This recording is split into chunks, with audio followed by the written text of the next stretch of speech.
O clima no Brasil está cada vez mais pesado. Basta ligar a televisão, abrir as redes sociais ou sentar numa mesa de jantar para perceber. Uns odeiam o STF, outros não suportam ouvir o nome de Lula, muitos se decepcionaram até mesmo com Bolsonaro e há uma revolta generalizada de ver a injustiça reinar. Se de um lado há pessoas que gritam "prende o Bolsonaro", do outro há vozes clamando "e os outros corruptos, por que continuam soltos?". O país se transformou num campo de batalha ideológico. É direita contra esquerda, acusações de todos os lados, amizades rompidas e famílias inteiras divididas por causa de política. Mas eu quero te dizer algo muito sério. Se você acha que toda essa confusão é apenas sobre política, então você está enxergando só a superfície. O buraco é muito mais embaixo. O que parece apenas uma disputa entre homens poderosos é, na verdade, parte de algo muito maior, algo que a Bíblia já tinha anunciado milhares de anos atrás. O que acontece hoje no Brasil, e não só aqui, mas no mundo inteiro, não é um acidente isolado. Faz parte de um tabuleiro espiritual que está sendo montado diante dos nossos olhos. O que está por trás da superfície? Quando um líder é condenado, quando o outro é exaltado, quando tribunais e poderes se enfrentam, a sensação é de que estamos vivendo uma grande novela política. Mas quem tem olhos espirituais entende que a realidade vai além. A palavra de Deus nos mostra que por trás das crises humanas, existem engrenagens espirituais, e não é de hoje que isso acontece. Em Eclesiastes 3:16, Salomão escreveu algo que parece manchete de jornal. Debaixo do sol, no lugar da justiça havia maldade, no lugar da retidão havia perversidade. O homem mais sábio da história olhou para tribunais, governos e sistemas, inclusive os que ele mesmo liderava, e chegou à conclusão: onde deveria haver justiça, havia corrupção. Onde deveria reinar a honestidade, reinava a desonestidade. Percebe como isso soa familiar? Parece que foi escrito ontem. O que vemos no Brasil hoje é apenas um reflexo de algo que acompanha a humanidade desde sempre: a corrupção do coração humano. A Bíblia declara em Romanos 3:23, todos pecaram e estão destituídos da glória de Deus. Ou seja, não há governo perfeito porque não há homem perfeito. Por isso é ilusório acreditar que a solução definitiva virá de um presidente, de um partido ou de uma corte. E no entanto, nós continuamos buscando neles a esperança. Continuamos depositando confiança em sistemas humanos como se fossem fontes capazes de saciar nossa sede de justiça. Mas o resultado é sempre o mesmo: frustração. Jeremias 2:13 diz: o meu povo cometeu 2 crimes. Abandonou-me, a mim, a fonte de água viva, e cavou as suas próprias cisternas rachadas que não retêm água. É exatamente isso que acontece quando colocamos nossa esperança em políticos ou tribunais. Bebemos de fontes rachadas. Saímos sempre mais secos do que entramos. A verdadeira engrenagem, o tabuleiro espiritual. Mas existe um nível ainda mais profundo. Daniel 2:21 afirma: Deus muda os tempos e as estações. Ele remove reis e estabelece reis.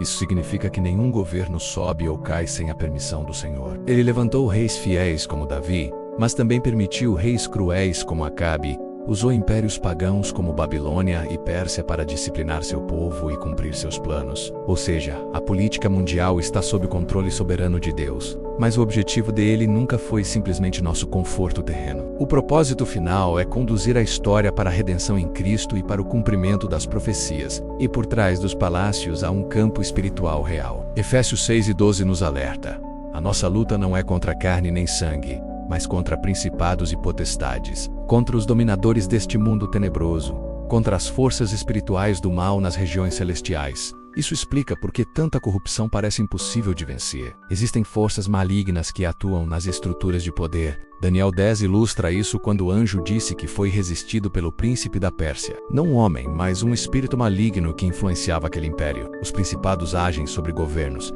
enquanto potestades oprimem pessoas em áreas específicas. É uma rede de influência espiritual que sustenta o caos. Por isso, a corrupção não é apenas fruto de homens maus. É parte de uma batalha invisível que a maioria não enxerga.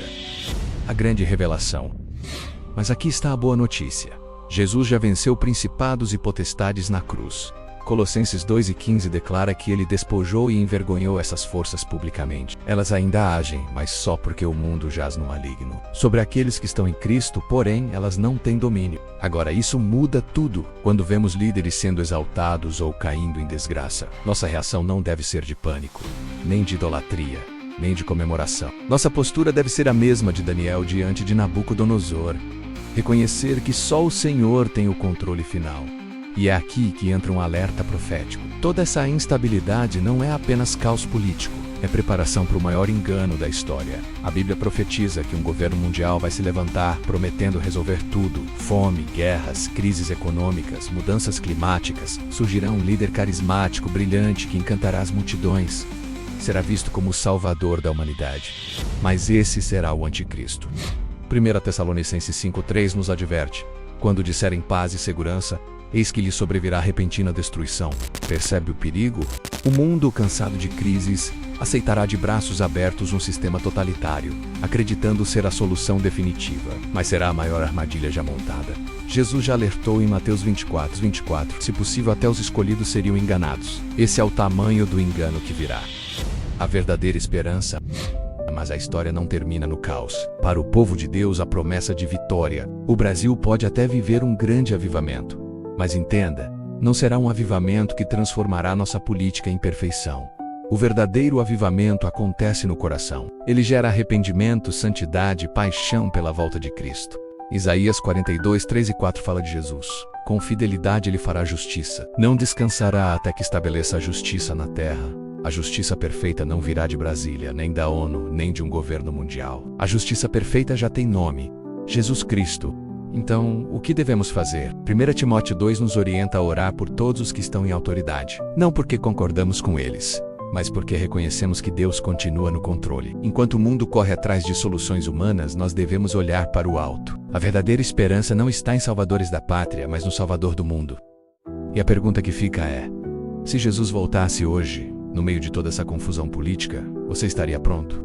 O seu nome está escrito no livro da vida, porque os poderosos deste mundo passam, seus tronos caem, mas Cristo permanece para sempre. E um dia, todo joelho se dobrará, toda língua confessará: Jesus Cristo é o Senhor.